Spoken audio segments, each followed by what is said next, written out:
So our first session today, we're going to bring up Rob Doyle, Supervisor of Stakeholder Engagement with the IESO. He's going to provide an overview on the electricity sector. Rob?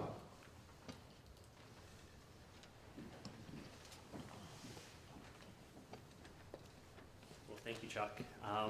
And thank you for having me here. I also just want to echo comments made earlier and thank Fatima really for her leadership in this sector. She and I have known each other for many years now in many different ways, and she really is a tireless advocate of trying to bring the needs of the accommodation sector to agencies, to government, and so I thank you personally, Fatima, for doing that and for being able to work together on this as well.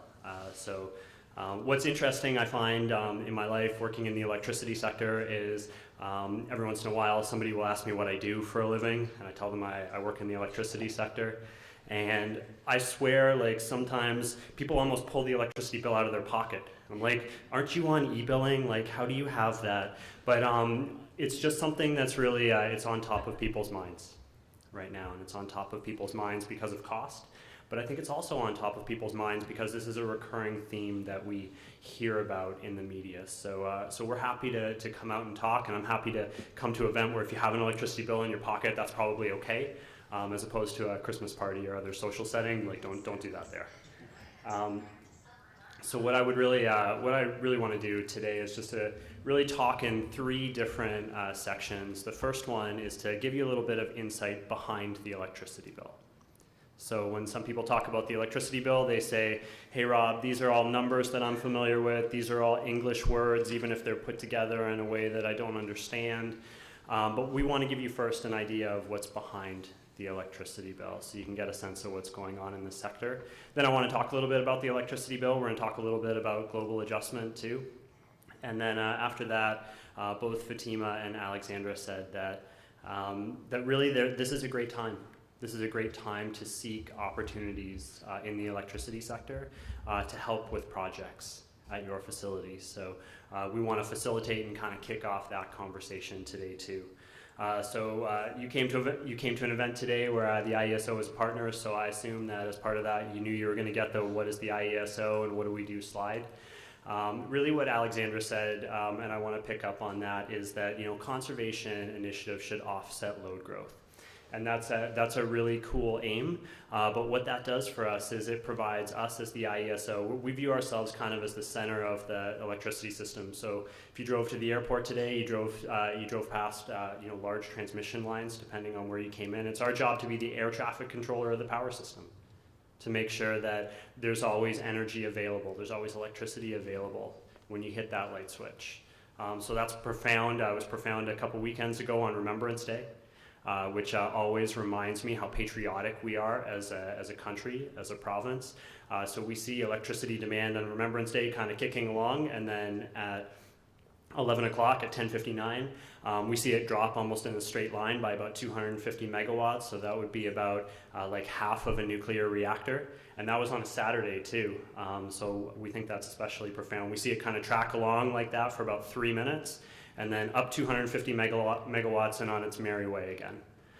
So it's our job to make sure that we're managing those kind of day-to-day, hour-by-hour, second-by-second fluctuations in the power system. It's something I like to call the psychology of electricity demand.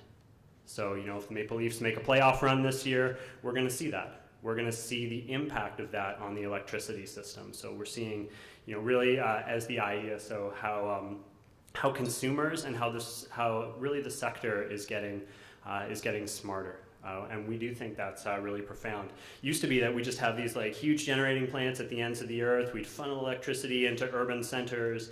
You burn a little more coal, you burn a little less coal, however it plays out. It's really actually easy to run the power system about 20 years ago. But now it's a lot different. It's a lot different for how we run the power system with more distributed generation, with more solar panels on roofs. Hey, cloud cover comes over in the electricity system, and now instead of just having an impact on air conditioning, on HVAC, now it's got an impact on solar panels too. So we're seeing from our perspective the ways that people are using electricity. We're seeing people use electricity and even generate their own electricity a lot differently. We're seeing electricity generated on the power system change completely. You know, I joked earlier about coal-fired generation, but we don't have that problem anymore. We don't generate electricity with coal-fired generation. We generate it with renewables, with wind and solar, with natural gas, and as you can see from this graph too, that really nuclear energy remains one of the bedrocks of our power system, along with hydroelectric generation. I mentioned earlier about kind of generating our own electricity, and it really is fascinating, really the shift in how consumers are using electricity. And you know, I come to a room like this and people will say, like, Rob, I have to really put more thought into my electricity use because it costs more than it used to. So we're seeing consumers make more, we're seeing them make a lot more decisions on their electricity use. We're seeing more building automation systems, seeing more, you know, smart appliances. We're seeing a lot of work in that direction. We're also seeing, you know, as much as consumers are starting to think about generating electricity on their own, they're starting to look at, hey, even the way that we condition and we vent our air. You know, the way we condition air in our facilities uses electricity, and then when we vent it out of the building, we're essentially venting out, you know, air that we've paid for. So how do we make that more efficient? How do we look at all parts of our facilities process to make ourselves more efficient? And by way of examples, we see this in electric vehicles. So, you know, you could put a target on the board, you know, X amount of electric vehicles by X year. And that's cool to do. And we at the IESO, we see that a little differently. We say, look, if you want to put 100,000 electric cars on the system, that's cool. We'll run models. We'll manage that. If you put 100,000 electric cars on the system that want to be used for storage, so if you want to not only draw from the grid, but use that battery in the electric car to put back on the grid, well, that's another story.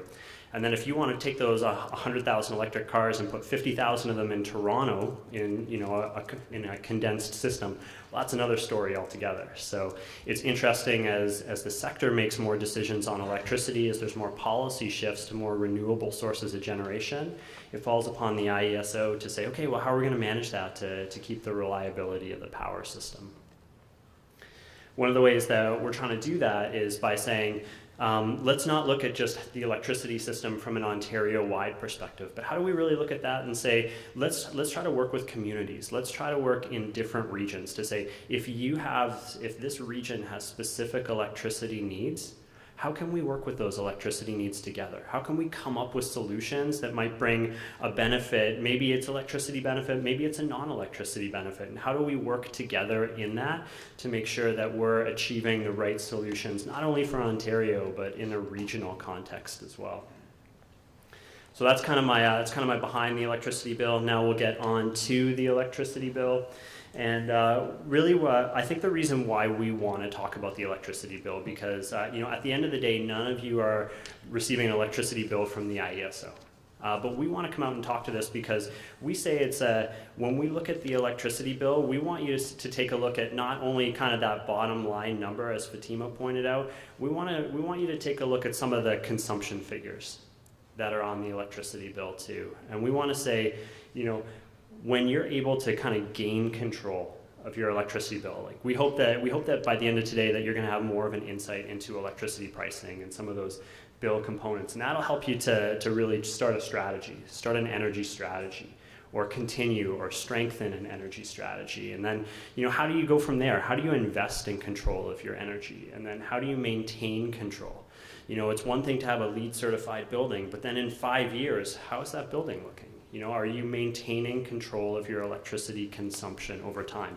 That's hard, right? That's hard. It's hard as staffing changes. It's hard as processes changes. It's hard as maybe the way that your facility operates. So these are just things that we want to make sure that people are keeping in mind about their electricity use.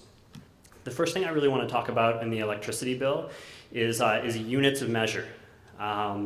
So again, you know, we'll talk about bottom line stuff, but I really want to talk about units of measure. So when you're looking at an electricity bill, you're looking at your bill, you're really seeing your charges based on 2 units of measure. You're seeing consumption charges, and you're seeing peak demand charges. So why is that important? It's important because if you're doing a business case for some sort of conservation project, what you do not want to do is take your bottom line cost, divide by your consumption, and hope that your business case is going to match that. because we can do more analytics, we can do more analysis on how that business case works based on the units of measure on your bill. So take a look at that. Take a look at the charges on your bill, like global adjustment, that are a consumption charge. And then take a look at those peak demand charges. And then, once I want to key in on that peak demand charge. So once you see kind of when your peak demand is, then you can start to ask yourself, well, why is my peak demand at this time? If you look back at a year's worth of bills and you say, hey, my peak demand always seems to be on a Wednesday from 4 to 6 o'clock, somewhere in that range. Then can you go and can you take a look, can you work with your LDC to say, hey, can I get my meter data? Can I get more data to find out what my facility is looking like from 4 to 6 on a Wednesday? When you start to have that, you start to give yourself more information. So, by way of example, when the seasons change, one of the things that most of your facilities are going to do, you're going to get someone to come in and test your HVAC systems. Right? You're going to come in, they're going to do some repairs on them, they're going to check them out, and then after they do that, the first thing they're going to do is turn them on to see if they work, right? But if you know that historically you set your peak demand from 4 to 6 on a Wednesday, you might then say to yourself, I shouldn't do that service call on Wednesday from 4 to 6, because I'm going to unnecessarily set a peak demand higher, and I'm going to pay more electricity costs and peak demand that month just for doing maintenance that I could have been more discriminate on when I do that.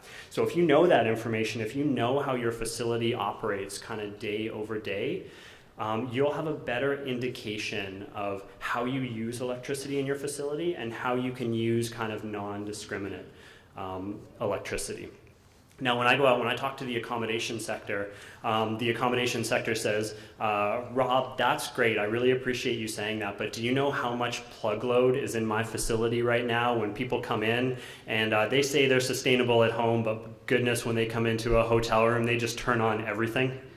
So I get that, right? And I've talked to hotels who say, Rob, I've got this cool analytics system that I open blinds in rooms when the sun is facing a certain direction so that they don't have to heat the room.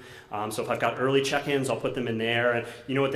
They're starting to think about it from the perspective of how do I fill my hotel? How do I fill my motel? And try not to just run every room's air conditioner, making it a good climate when they come in.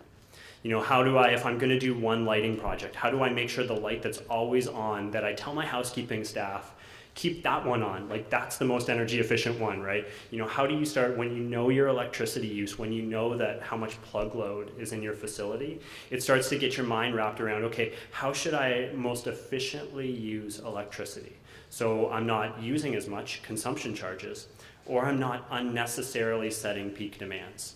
So, again, this is one of those things when I said maintain control of your electricity use. I have this analogy, it's like, in your house or maybe in your hotel too, you have those screws that always need to get tightened for whatever reason, they always come loose.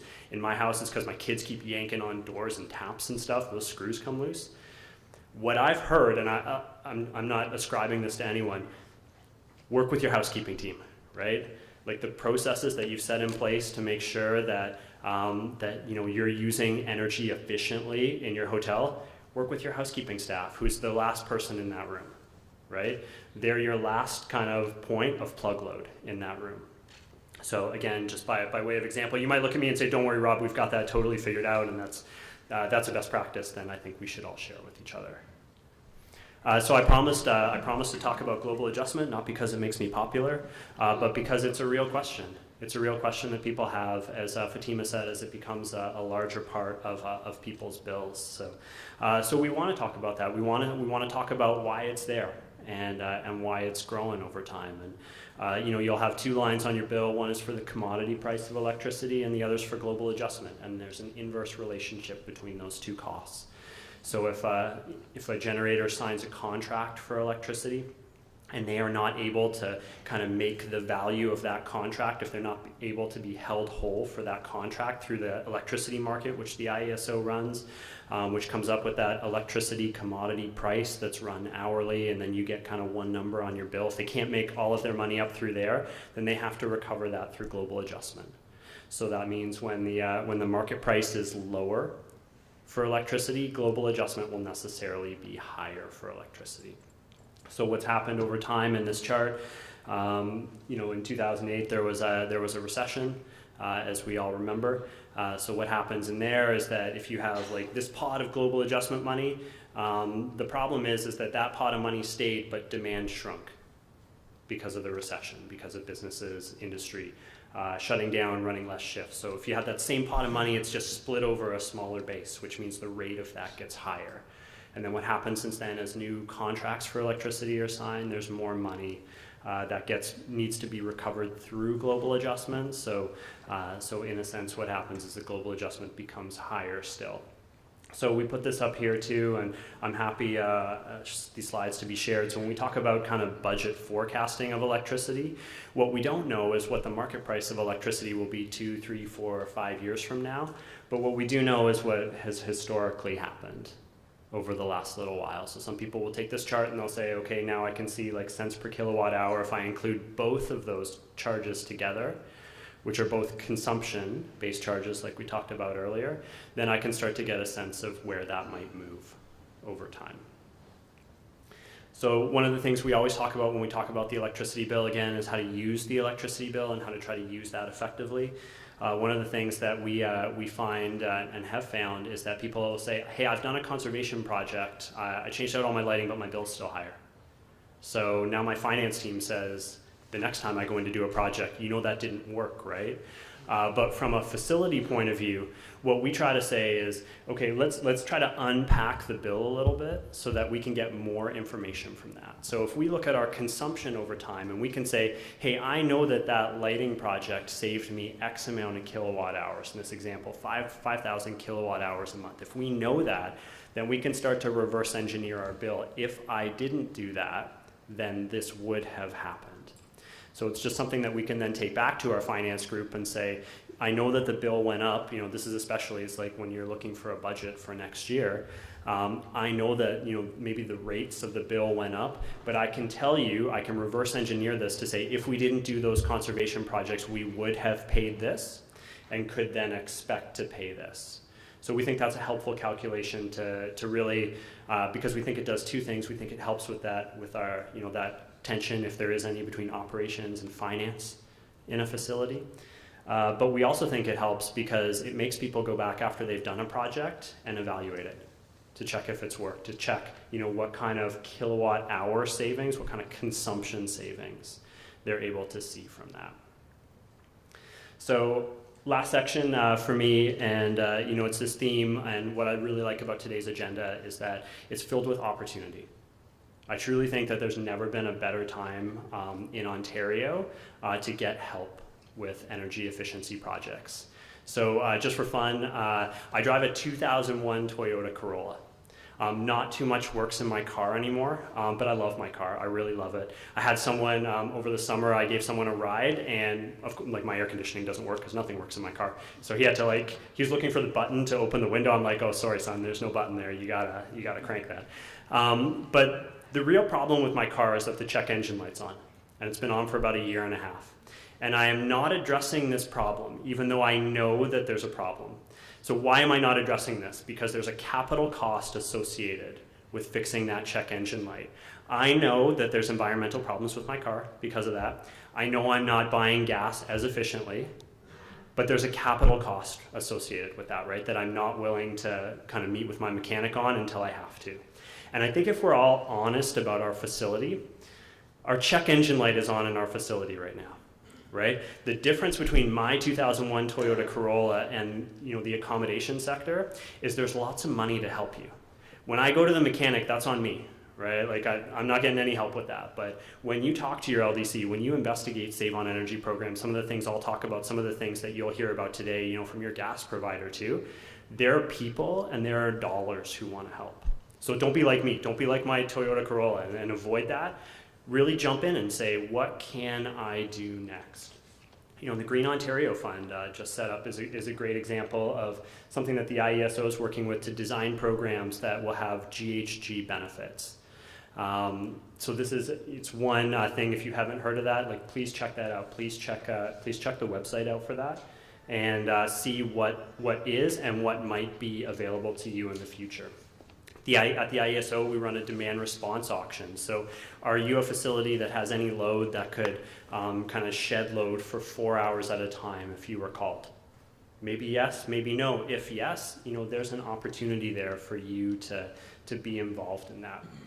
The Industrial Conservation Initiative. So if your facility is over 1 megawatt, if your peak demand is over 1 megawatt or 1,000 kilowatts, you're eligible for the Industrial Conservation Initiative, and that changes your global adjustment charge into from a consumption charge into more of a demand charge, into more of a I could talk for another 30 minutes on the Industrial Conservation Initiative, so maybe I'll say if your facility is in that position right now, I'd love to talk with you about that at the break and to say, is that something that you're able to take advantage of? Because, there are strategies if you're in that to say, yeah, I could lower my peak demand factor in certain times. It's a program where the more nimble you are with your facility, the better off that you will do. But there's also a lot of information to help you with that. So, on a broad level, it's kind of like those 5 highest demand days of a year. Can you reduce your electricity use during those times? If yes, great. And again, we'd love to talk with you a little bit more about that. And then I said earlier, there's never been a better time for this. When the Green Ontario Fund was started, really within 2 days, 100,000 people phoned into the first program, which was to get a smart thermostat, right? So that just shows from that perspective, from a residential perspective, people are really interested in this. People are really interested in this, in these programs. So it's those same people who are interested. This is kind of my exhortation to finish up here. It's those same people, those same 100,000 people who are interested in sustainability, who are more sustainable than they've ever been. Those are the ones who are coming to your hotels, right? Those are the ones who are coming there and who want to see that you guys are using energy as efficiently as you can. So I just want to say thank you for letting me be part of the day, and please enjoy and take advantage of the opportunities that are out there. Thank you very much.